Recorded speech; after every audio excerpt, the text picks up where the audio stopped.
Hey everyone, it's Dan. Let me welcome you to my Jurassic Park collection. I was born the same year that the movie came out, so I can legitimately say that I have been collecting my entire life. Today I'm going to share a few of my favorite items from my Jurassic Park collection with you. But first, a quick shout out to Jurassic Collectibles. If you haven't visited their channel yet, it is a great place to go if you're a Jurassic Park fan. In my opinion, it is the definitive channel for Jurassic Park memorabilia. In fact, by way of a bonus favorite, this is the Lost World Jurassic Park for kids. It is a little book published by Mighty Chronicles. When I say little, I mean literally little. It fits in the palm of my hand, as you can see. I got it at a flea market in Brooklyn for 50 cents and didn't know much about it. All I know is that the artwork inside is gorgeous. This is actually my favorite book in terms of Jurassic Park memorabilia, published after Michael Crichton's novel. This is my favorite book that I own in my collection. And of course, Jurassic Collectibles has a video about this and many other things. Anyway, on to my favorite items. First on my list has to be the prop Barbasol can from Jurassic Park. This is a functional Jurassic Park Barbasol Cryo Can. It has the twist mechanism, just like in the movies, that when you twist the base, the embryos pop up. Now, mine needs to be lubricated a little bit. It's been sitting for a little while, but you get the idea. This I actually got in a giveaway that was hosted by Jurassic Park Origins. It was a fan film that was getting produced in 2012. I'm not too sure what the status of that film is, but the team over there was running a contest. The first person to get a certain number of people to like their page would get this can for free. And they were so nice over there. I got this can for free. I actually made a video about it. I show this off every chance I get. Anytime a friend comes over and wants to look at my Jurassic Park collection, usually this is the item that I take out and show them because it's the most recognizable and it's also one of the coolest.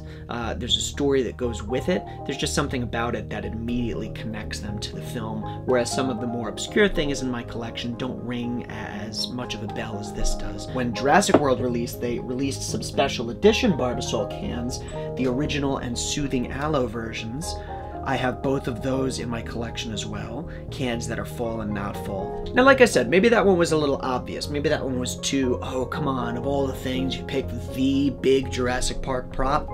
Well, the next favorite item in my collection is my set of sealed Jurassic Park VHS tapes. I am so infinitely happy to have this set in my collection. It actually started with this Jurassic Park VHS tape, which another thing I'll point out about these tapes, they all have the original stickers on the cover of the cellophane wrap, which I think it's so cool. I found the Jurassic Park VHS tape at a rummage sale right near my house. It was $1, but it's sealed and it's so beautiful. It's got all the original mail-in rebate offer stickers, winner of Academy Awards.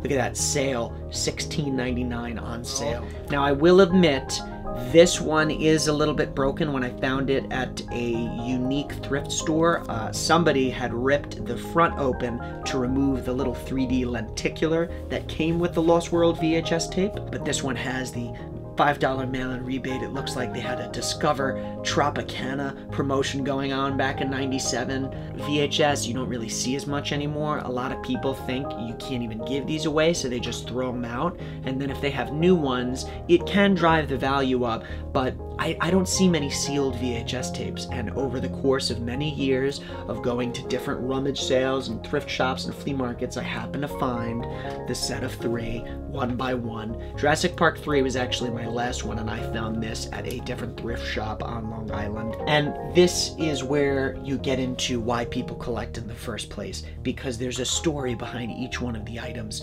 People who collect different things love to share the stories of when they got that big one, not the big one that got away, but the big one that they got. Really, some of the most special things in my collection are those that don't have to do with Jurassic Park. The best example here is this Playbill from a musical that I saw here in New York City. It was called Triassic Park. They performed it at different places in the country. I seriously doubt a lot of you Jurassic Park fans have ever heard of Triassic Park. What does the Q stand for? The Q stands for the truth, for those of you who don't know.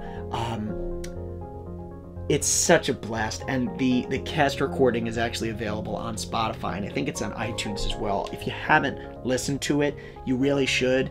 these unique items that are personalized and not Jurassic Park branded, because there are many other fans out there and many other collectors who, as soon as they see Jurassic Park, they'll buy it no matter what it is. They'll have it to their collection, and it's the same with any collection. Some people collect just for the sake of collecting. I think things like this prove that you do things and experience things outside of your collection that contribute to it in ways that you may not have thought of. I have hilarious memories of my face getting sprayed with water when I went to go see this thing. I went with a good buddy of mine, and it was just such a blast going in person, and I got to meet the cast afterward. Another really great example is something that is one of a kind. I guarantee nobody else has this. Back in high school, I used to challenge my friends to come up with questions to try to quiz me about Jurassic Park.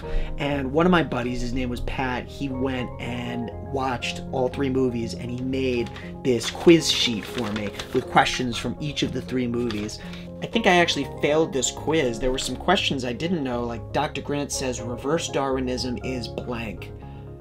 Oh boy, I wish I wasn't recording this because I still don't know what that is. But I did know that Eric was hiding in the water truck in Jurassic Park 3. How many pterodactyls are seen flying in the end? 3. I guess I got that one right. Here's a great question. How is the Spinosaurus operated behind the scenes? I left that one blank. That's pretty bad. It's part of the collection. It's part of my Jurassic Park experience. We all have unique experiences, and I'm sure that some of you guys out there, and you guys and girls, have things like this that are unique to your collections. That's what I really love to hear about. This is the kind of stuff that makes a collection special, because I could just go out and buy all brand new sealed stuff. I could search eBay and other auction sites and just buy my collection. But you can't buy your way into memories and experiences like this. To celebrate the 25th anniversary of the film, I'm telling Jurassic Park stories all month long, so please consider subscribing. Stay tuned for more, because if you don't, I may have to crack open a box of 21-year-old Jurassic Park Crunch.